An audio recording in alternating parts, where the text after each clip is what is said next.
voudrais vous saluer à vous tous dans l'amour du Seigneur. Bienvenue à vous tous.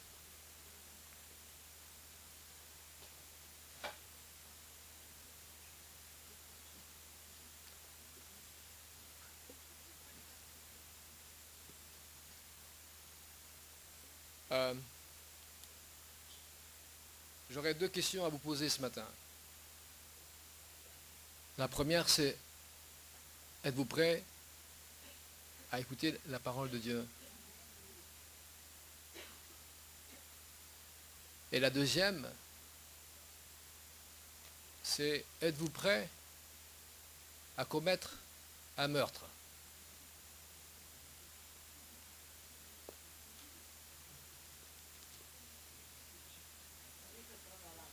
Attendez, ne partez pas, attendez un petit peu.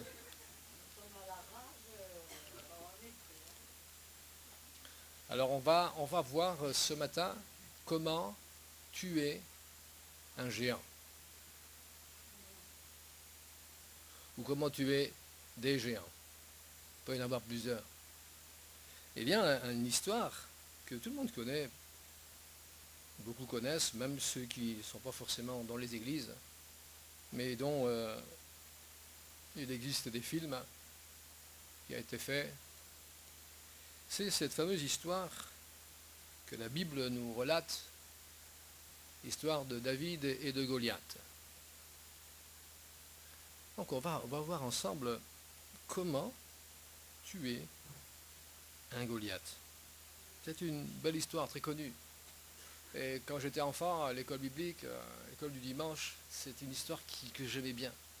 Je me suis dit, waouh, j'ai envie d'être comme David. Ça me plaît cette histoire. Je voyais là un grand géant et puis avec une petite pierre, il va descendre ce Goliath. David, il a vu le géant. Et il s'est dit, il a une tête tellement grosse que je ne peux pas le manquer. On va lire donc ce texte, même s'il est un peu long, il y a une cinquantaine de versets, je ne sais pas si je me posais la question. Encore hier soir, je me dis, est-ce que je vais lire toute l'histoire? Alors, oui, en fait. On va lire dans 1 Samuel, le chapitre 17. C'est une histoire qui est familière, mais on va jeter un regard sur cette histoire et ça en vaut la peine. On va demander au Seigneur qu'il puisse nous révéler de qui sont ces géants qui sont réels, mais qui sont là pour nous emprisonner, pour nous détruire, pour nous défier même. Bien, 1 Samuel chapitre 17, je ne sais pas si ça va être affiché, peut-être pas, peut-être aussi. Les Philistins, un peuple ennemi du peuple d'Israël, ici on voit deux peuples, deux identités différentes. Un peuple élu de Dieu, un peuple choisi de Dieu, un peuple qui doit marcher avec Dieu, normalement, qui marche avec Dieu, pas toujours, et autour des ennemis. On va pouvoir découvrir la réalité spirituelle qui se rapporte à cette histoire donc, de la Bible. La Bible, ce n'est pas que des histoires, ce sont des faits, des choses qui sont arrivées, mais c'est pour nous, on puisse en tirer des enseignements dans notre vie pratique. Que vous soyez croyant ou pas, ça peut vous révéler quelque chose, ça peut vous apporter quelque chose. Cela nous indique de comment ou ce qu'il nous faut faire. On va commencer à lire. Vous êtes prêts? 50 versets, waouh! Les Philistins réunirent leur armée pour faire la guerre. Et ils se rassemblèrent à Soko, qui appartient à Juda. Ils campèrent entre Soko et Azekah, à Éphèse d'Ammon. Saül et les hommes d'Israël se rassemblèrent aussi. Ils campèrent dans la vallée des Térébintes et ils se mirent en ordre de bataille contre les Philistins. Les Philistins étaient vers la montagne d'un côté et Israël était vers la montagne de l'autre côté. La vallée donc les séparait. Un homme sortit alors du camp des Philistins et il s'avança entre les deux armées. Il se nommait Goliath. Il était de Gath. Il avait une taille de 6 coudées et un empan. Alors 6 coudées et un empan, une coudée c'est environ 50 cm, 45, 50, dépend. Donc ça un empan à peu près 20 cm, donc ça représente 3,20 m. Un gaillard de 3,20 m. À l'époque, ça existait. Sur sa tête était un casque d'airain. Il portait une cuirasse à écailles de poids de 5000 cycles d'airain, environ 80 kg. Il avait aux jambes une armure d'airain et un javelot d'airain entre les épaules. Le bois et sa lance étaient comme un ensoupe de tisserand. Et la lance pesait 600 cycles de fer, environ 16 kg, 16 à 20 kg. Celui qui portait son bouclier, donc il avait aussi son porteur d'armes, de bouclier, marchait devant lui. Le Philistin s'arrêta et s'adressant aux troupes d'Israël rangées en bataille, il leur cria « Pourquoi sortez-vous pour vous ranger en bataille? Ne suis-je pas le Philistin et n'êtes-vous pas des esclaves de Saül?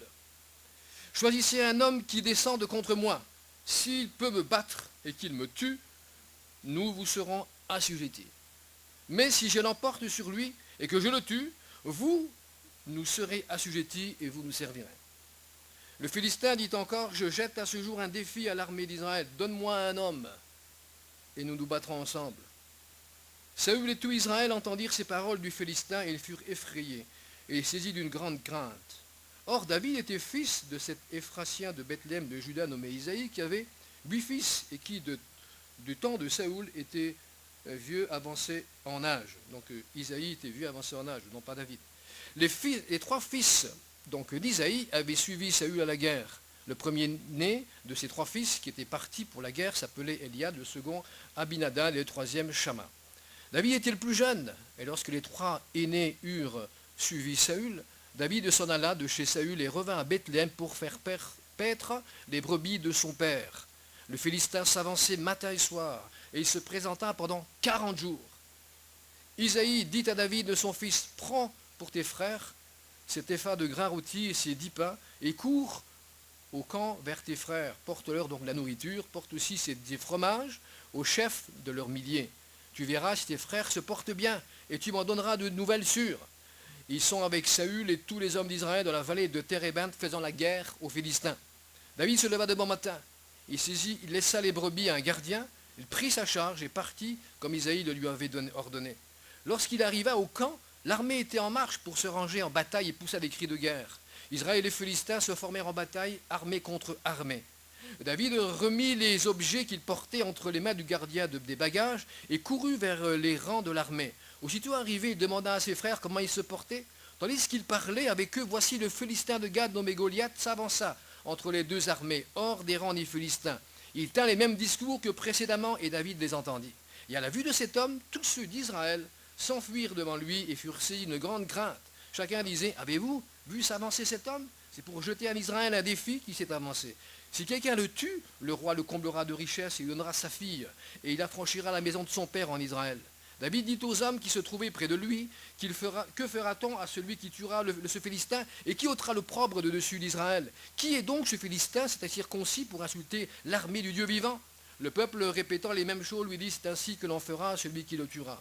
Eliab de son frère aîné, qu'il avait entendu parler à ses hommes, fut enflammé de colère contre David. Et il dit, pourquoi es-tu descendu et à qui as-tu laissé ce peu de brebis dans le désert? Je connais ton orgueil et la malice de ton cœur, c'est pour voir la bataille que tu es descendu. David répondit, mais qu'ai-je fait? Ne puis-je pas parler ainsi?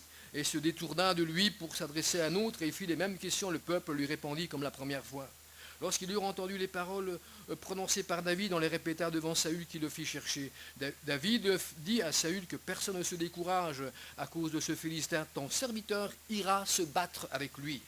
Saül dit à David, tu ne peux pas aller te battre avec ce Philistin car tu es un enfant et il est un homme de guerre dès sa jeunesse. David dit à Saül, ton serviteur faisait paître les brebis de son père. On voit l'expérience ici de David. Et quand un lion et un ours venaient enlever un des troupeaux, il courut après lui, je le frappais, je courais après lui, je le frappais et j'arrachais la brebis de sa gueule. S'il se dressait contre moi, je le saisissais par la gorge, je le frappais, je le tuais. C'est ainsi que ton serviteur a terrassé le lion et l'ours, et il en sera du Philistin de cet incirconcis comme l'un d'eux, car il a insulté l'armée de l'Éternel, le Dieu vivant. David dit encore, l'Éternel qui m'a délivré de la griffe du lion, de la patte de l'ours, me délivrera aussi de la main de ce Philistin.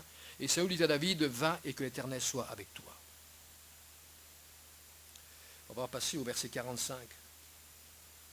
David dit aux Philistins, tu marches contre moi avec l'épée, la lance et le javelot, et moi je marche contre toi au nom de l'Éternel des armées, du Dieu de l'armée d'Israël que tu as insulté. Aujourd'hui, pas demain, aujourd'hui, l'Éternel te livrera entre mes mains, je t'abattrai, je te couperai la tête. Aujourd'hui, je donnerai les cadavres du champ des Philistins aux oiseaux du ciel et aux animaux de la terre. Et toute la terre saura qu'Israël a un Dieu. Et toutes ces multitudes saura que ce n'est ni par l'épée, ni par la lance que l'Éternel sauve, car la victoire appartient à l'Éternel. Et il vous livre entre nos mains. Aussitôt le Philistin se mit en mouvement pour marcher devant David. David courut le champ de bataille à la rencontre du Philistin. Il mit la main dans sa gibecière, il prit une pierre et la lança avec sa fronde. Il frappa le Philistin au front et la pierre s'enfonça dans le front du Philistin. Et il le terrassa et lui ôta la vie sans avoir d'épée à la main. Il courut, s'arrêta, David en courut, s'arrêta près du Philistin.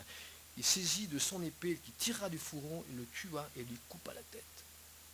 Les Philistins, voyant que leur héros était mort, ils prirent la fuite. Quelle histoire! Quelle histoire! Il y a des histoires, c'est dramatique dans la Bible. Tout dépend de quel regard on va porter. Mais ce sont des faits qui, pour nous, aujourd'hui, nous évoquent quelque chose. Vous voyez que cela ressemble à notre vie. Et j'ai un peu imaginé que vous êtes un journaliste.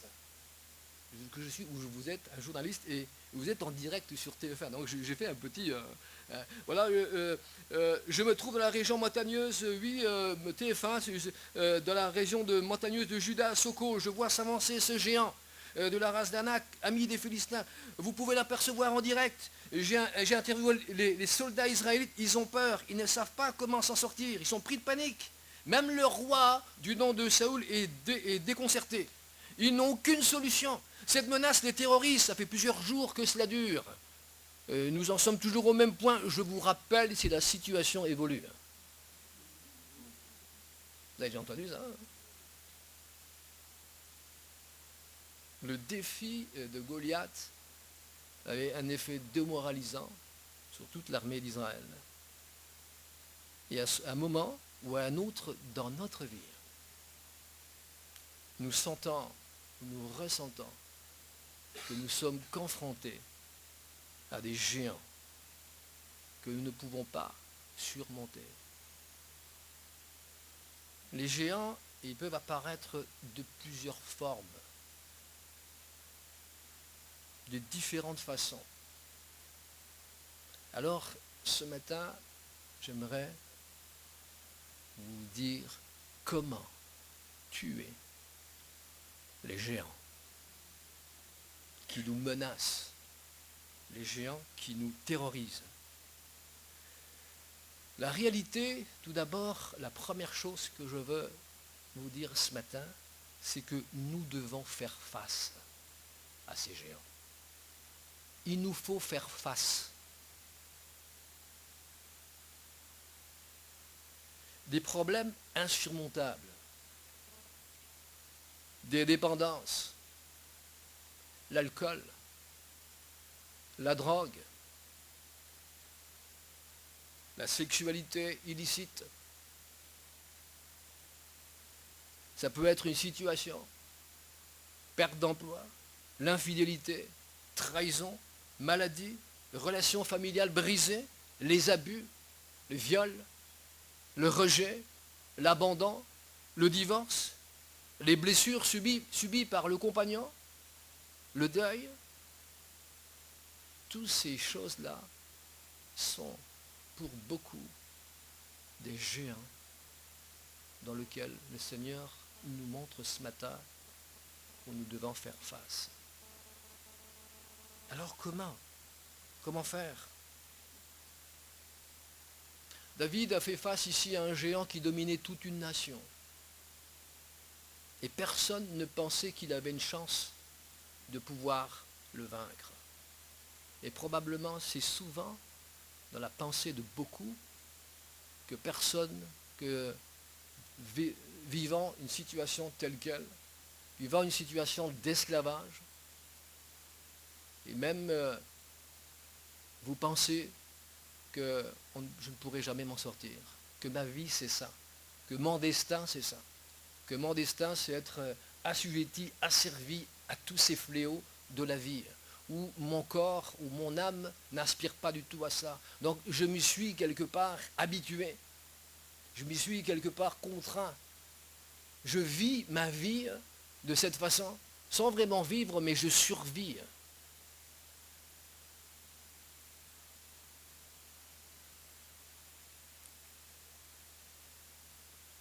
Saül et son armée ont été terriblement déstabilisés et ces géants nous déstabilisent. Ces géants vous déstabilisent. Ces géants vous rendent petits, vous détériorent, vous détruisent, vous rendent triste, vous rendent malheureux. Vous ressentez que quelque part votre vie, c'est pas quelque chose dans lequel vous vouliez vraiment y vivre. Alors ce matin, la parole de Dieu a la solution pour vous. Il y a quelque chose pour vous ce matin. Satan est le géant qui tient en bride l'humanité entière. Il ne faut pas ignorer ses pièges. Il ne faut pas ignorer son pouvoir et sa puissance. C'est des faits, c'est quelque chose de réel, ce que je vous dis. Lors de la conversion de l'apôtre Paul, ici, le Seigneur il lui a dit quelque chose d'intéressant, et c'est valable pour nous aujourd'hui. Quand Paul s'est converti, mais je ne vais pas parler de lui, mais juste il y a une petite note dans laquelle j'ai pu noter, j'ai pu voir de la parole de Dieu, Acte 26, 17, voici ce qu'il va dire à Paul: je t'ai choisi du milieu de ce peuple, du milieu des païens, vers qui je t'envoie, afin que tu leur ouvres leurs yeux, pour qu'ils passent des ténèbres à la lumière, et de la puissance de Satan à Dieu. De la puissance de Satan à Dieu.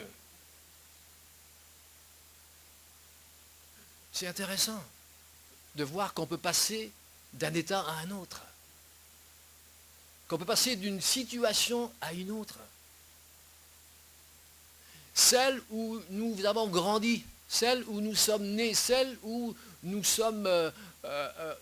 avons été conçus dans le péché dès la naissance de notre mère, celle où nous sommes issus donc du fruit du péché. Et la vie que nous vivons, que les hommes, chacun vit, c'est une vie de lassitude, de pression, de dépression, de tristesse. Et on essaye de se battre avec ça. Il y a tellement à dire. Alors, regardons un peu le texte ici. David, c'était le plus jeune des fils. Donc, son travail, comme on l'a dit tout à l'heure, c'était qu'il gardait donc les brebis. C'était pas un homme de guerre. C'est pas quelqu'un qui était... et d'ailleurs, il n'avait probablement jamais fait peut-être des stages ou quoi que ce soit. Mais ici, sur l'ordre de son père, donc il est allé donc prendre la nourriture pour les apporter à ses frères. Et Israël était d'un côté d'une montagne et l'ennemi de l'autre côté. Et entre les deux, il y avait donc cette vallée. Et voici que ce champion, donc, il sortait pour lancer son défi. Et la vie, bien aimé, c'est un défi. La vie, c'est un défi. Et il menace: choisissez un homme, choisissez et laissez-le venir à moi. S'il peut me battre, s'il peut me tuer, alors je serai donc son serviteur. Mais par contre, si je l'emporte, et si c'est moi qui le tue, alors vous serez mes esclaves, vous serez assujettis. Il y a une vérité ici, universelle ici. du fait que l'homme a perdu la première bataille, la première guerre, on va dire. Que l'homme, en tombant dans le péché, il est aujourd'hui assujetti à Satan. Et ces géants, ce géant ou ces géants de différentes formes sont là pour écraser, pour rendre petit, pour tuer, détruire, voler, dérober la joie et tout ce qui pourrait y avoir dans la vie alors que nous sommes la créature de Dieu. Alors que nous sommes appelés à être autre chose, à être, comme vous l'avez entendu tout à l'heure, à être des hommes et des femmes qui louent son Seigneur, qui louent son Dieu. Voyez-vous, et c'est comme si cette chose écrasante et ça, de taille dans laquelle nous ne pouvons pas contrôler sous cette puissance du mal.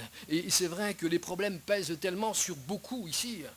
Et ça nous traîne à la poussière. Et on est frappé de la main comme du gagnant, comme un jeu. Comme c'était un jeu où il y a un gagnant et il y a un perdant. Où il y a un vainqueur et un vaincu. Si tu gagnes, tu me domineras. Mais si je gagne, tu seras mon esclave. Et c'est vrai. Ce sentiment de dominer ou d'être dominé. Si je gagne, vous me servirez. Mais si vous utilisez l'aide de Dieu, vous aurez toutes vos chances de votre côté. Vous aurez toutes vos chances de votre côté ici. Dans le psaume 121, il est dit « Le secours me vient de l'Éternel. Le secours nous vient de l'Éternel. L'homme qui se bat contre le géant, il obtiendra des richesses. » Je ne veux pas être très très long, mais je veux simplement essayer de vous faire réaliser ce matin cette guerre dans laquelle vous faites face. Et si vous ne faites pas face, si vous avez le dos tourné, ben vous êtes lacéré. Vous êtes tout de même pris, vous êtes tout de même dans cet esclavage terrible dans lequel vous subissez chaque jour.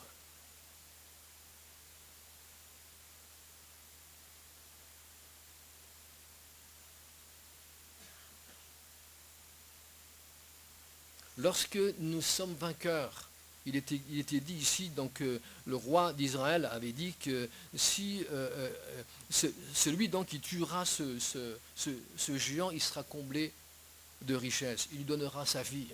Il affranchira la maison de son père en Israël. Bien-aimés, lorsque nous obtenons la victoire, lorsque nous gagnons, nous avons les richesses. Et ce ne sont pas les richesses matérielles, mais ce sont les richesses de la grâce de Dieu. Ce sont les richesses de la guérison. Ce sont les richesses qui vont restaurer mon âme, qui va restaurer mes relations. Ce sont les richesses où je suis libéré de mes addictions, de la drogue, de l'alcool, etc. Notre Père Céleste encore béni au-delà de ce que nous-mêmes nous pouvons imaginer. Mais il faut apprendre à compter sur lui pour la victoire. Sur tous les types de géants.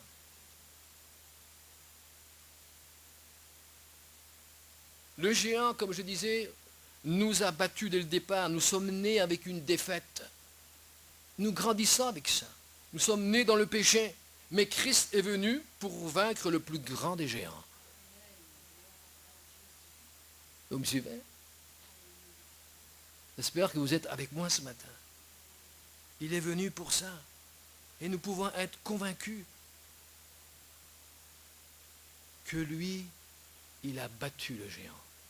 Que lui, il a vaincu le géant. Par la croix. Par son sacrifice. Alléluia. Alléluia. Tous ceux qui vivent en Christ, ils sont vainqueurs. Ils vivent une vie différente. Et c'est ça le message que je voudrais simplement vous donner ce matin.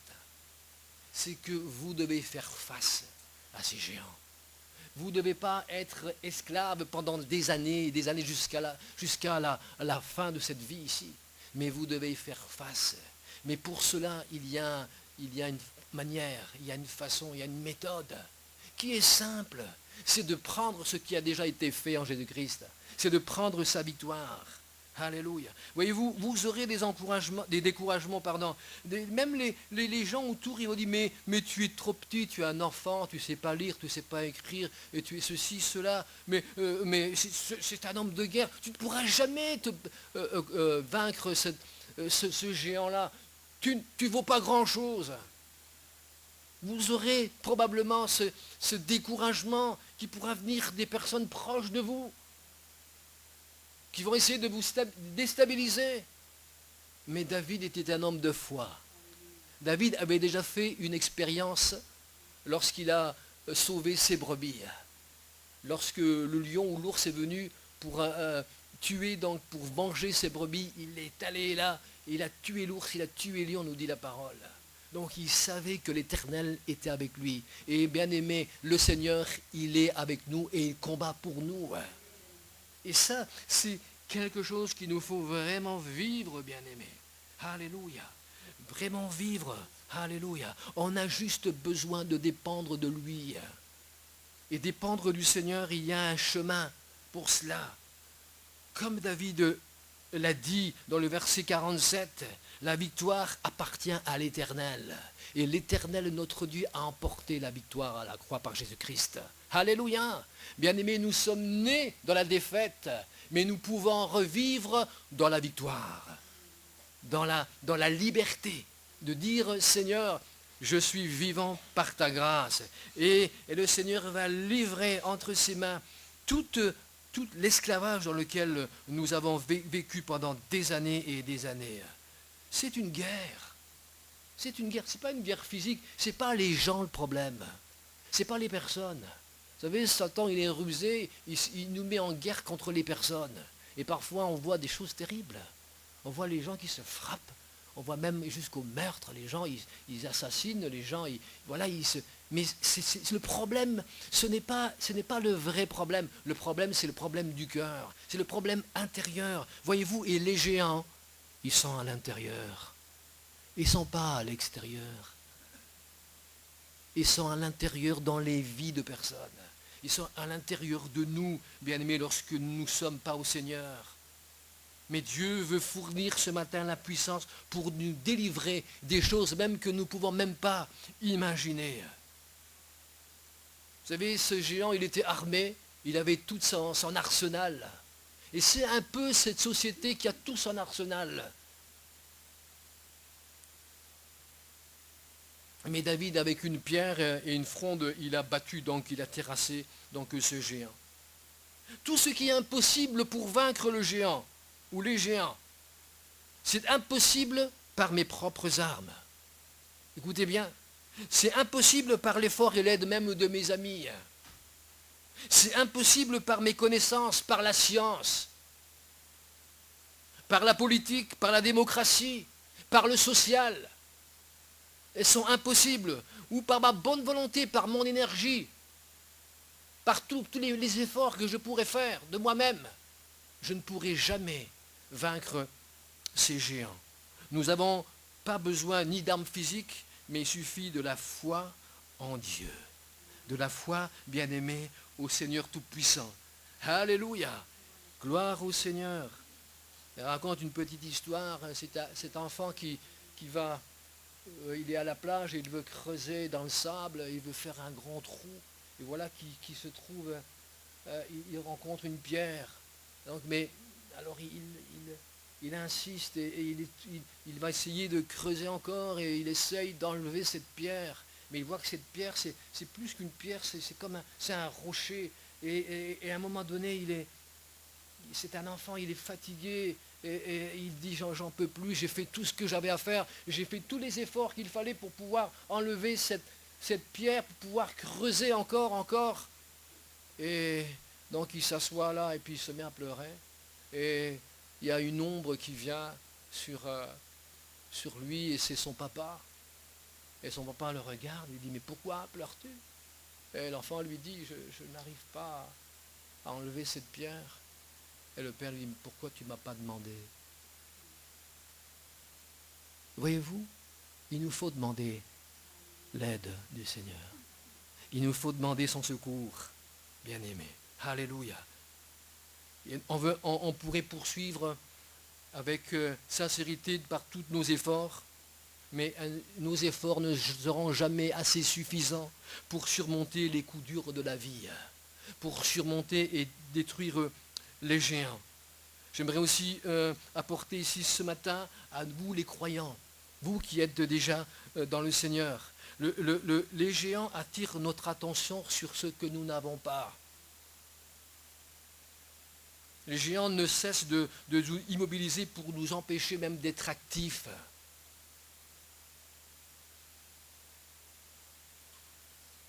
Et même, il est grand, il y a même son porteur d'armes. J'aimerais vous donner un point important pour vous les croyants. Les géants dont sont souvent confrontés les chrétiens, ce sont des batailles laissées inachevées. Vous avez commencé, mais vous n'avez pas terminé.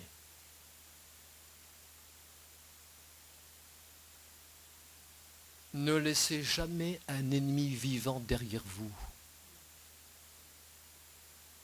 Vous me suivez?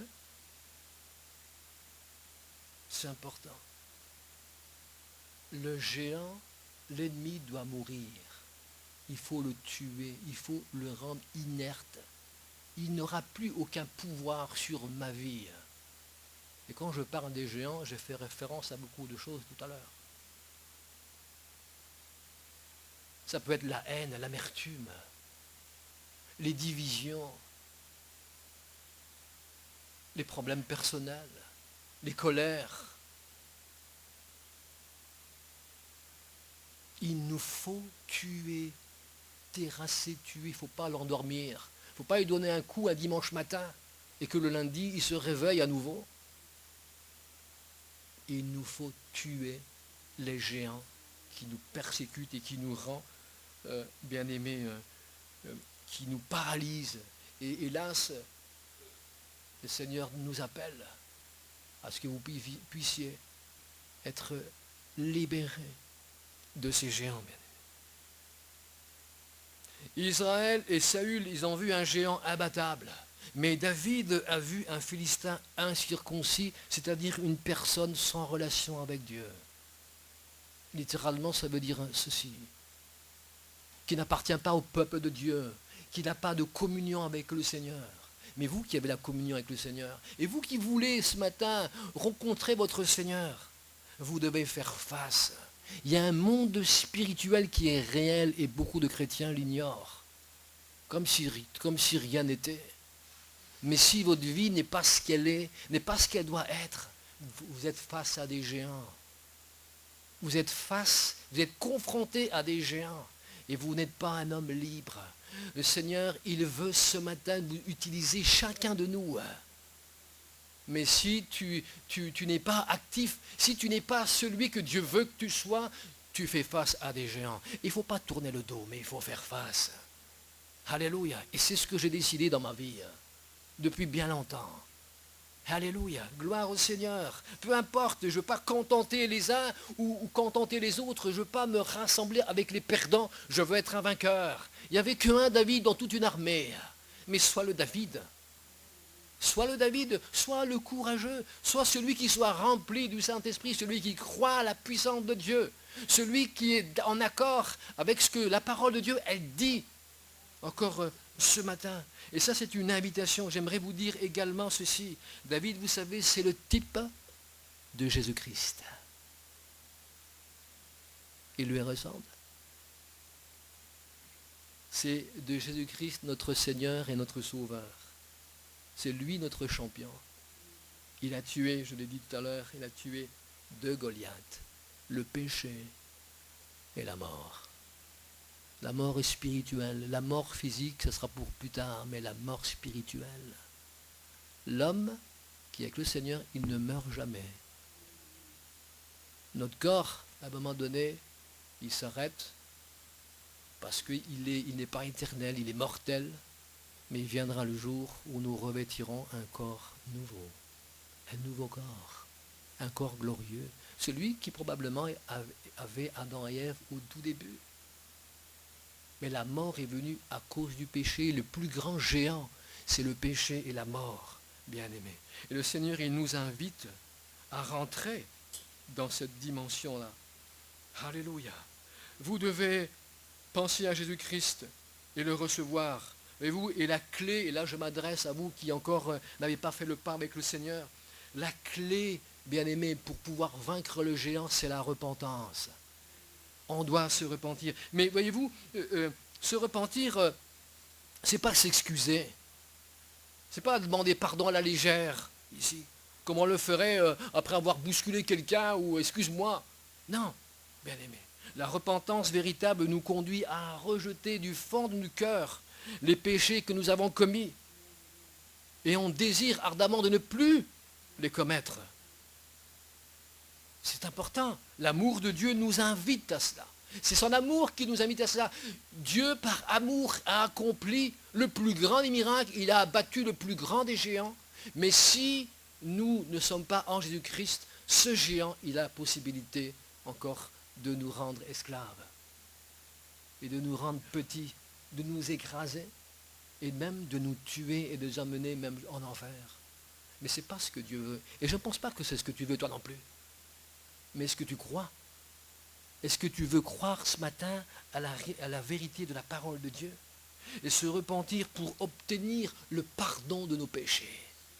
La repentance nous amène à quelque chose de merveilleux, c'est que nous sommes pardonnés, parce que Christ a porté nos péchés à la croix. Alléluia! Moi je suis heureux de vivre ça, et ce n'est pas un délire, ce n'est pas un truc où on s'imagine, pas une chimère, c'est pas quelque chose qu'on pourrait, c'est pas mystique, mais c'est une réalité dans laquelle nous croyons. Le Saint-Esprit que Dieu a envoyé par Jésus-Christ dans notre vie, dans la vie des croyants bien-aimés, nous aide et nous affirme que nous sommes enfants de Dieu. On n'est plus les enfants du diable, on n'est plus à la merci de Satan, mais on le combat dans la prière. Chaque jour où nous avons, vous voyez, on est enfant de Dieu, nous sommes croyants, mais il y a une bataille qui nous fait face tous les jours pratiquement. Des tentations qui sont là.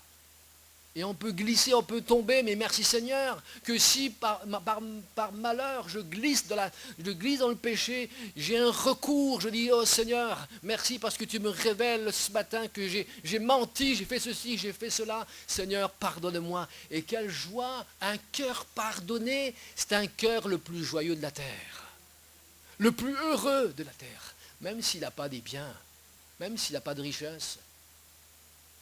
Mais la paix, c'est quelque chose d'extraordinaire. La paix dans l'âme, pas la paix avec un copain, la paix où on fait la paix. Ça, c'est la paix qui ne reste pas longtemps. Mais la paix de Dieu, la paix réelle dans laquelle nous pouvons y vivre pleinement par Jésus-Christ. Alléluia! Bien-aimés, c'est tellement... Et moi, je vous exhorte ce matin.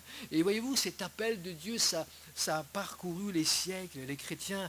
Donc, c'est important pour vous ce matin. C'est une étape obligatoire.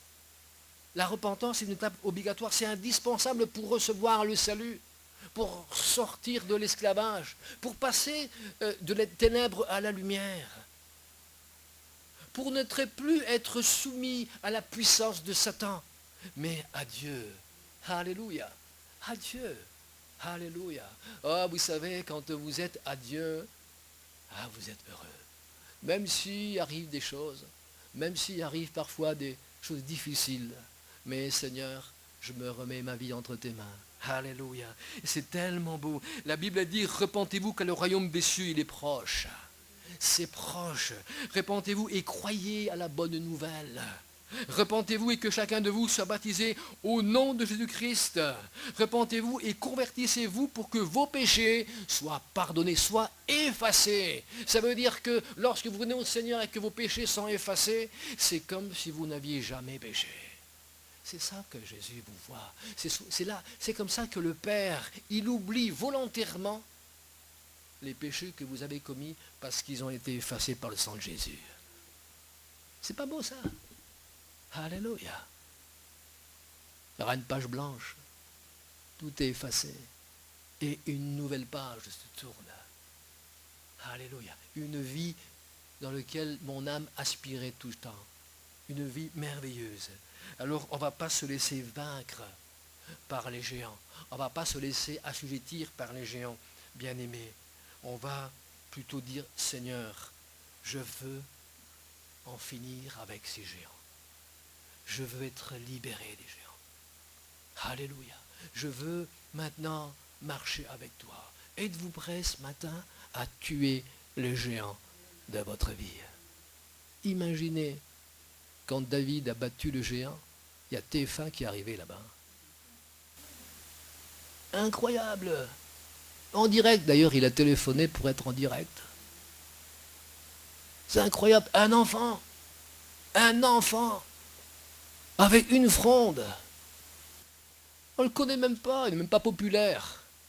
C'était un gars, il était dans la montagne en train de paître les brebis. Mais c'est incroyable, les journalistes d'ailleurs se battaient pour être devant, on commençait à interviewer. Et les Israélites, ils étaient tellement malheureux que tout d'un coup, ils ont le sourire. La victoire nous amène la joie et le sourire. Alors David, qu'est-ce qui s'est passé? Alors qu'est-ce qui s'est passé? Incroyable, ce jeune David, il avait confiance, il est allé, il s'est battu contre le géant avec un seul caillou, il a fait tomber. Regardez la caméra, regardez, il a même coupé la tête. Incroyable! Incroyable! Ce qui est impossible aux hommes est possible à Dieu. Si c'est impossible pour toi, c'est possible pour le Seigneur. Oui, c'est incroyable pour les hommes, mais c'est réel. Le mot incroyable, il y a le mot croyant. Et moi, je ne veux pas être incroyant. Je veux être croyant, je veux croire. Je ne veux pas être incrédule, mais je veux croire. Et je crois, bien aimé, que Dieu est capable. Et nous avons vu beaucoup de témoignages où les géants sont tombés à terre, on leur coupait la tête. Vous savez, quand tu coupes la tête aux géants, tes pensées, ta vie est différente. Tu vas aimer ce que tu ne pouvais jamais aimer. Tu vas pardonner même l'impardonnable. Tu vas vivre une vie de sanctification. Tu vas louer ton Dieu comme tu ne pouvais jamais. Tu vas te nourrir de la parole de Dieu comme tu ne pouvais peut-être pas le faire auparavant. Et tu vas même avoir de la patience. Tu vas être fidèle. Tu vas être rempli de bonté. Oh, ça ne vient pas de toi, ça vient du Seigneur. Oh, tu vas être, oui, très patient avec les autres, avec tes amis, avec tes proches. Pourquoi? Parce que tu as coupé la tête à ta vieille nature, à ce géant qui te dominait. On n'en parle plus. Mais si le géant, il est encore là, même s'il bouge un petit peu, alors ça c'est une vie chrétienne, un peu du monde, un peu de Dieu, un peu ceci, un peu cela. Et ça fait rien si je me drogue, ça fait rien si je fume encore, pas grave, je ne suis pas en train ici de m'en prendre à vous là, qui fumez, mais quand même, ça fait rien si de temps en temps un mensonge, pas grave, ça fait rien si je lis pas, ça fait rien si je prie pas, ça fait rien si je viens pas à l'église, c'est pas grave, mais tant que je crois comme ça, de manière un peu...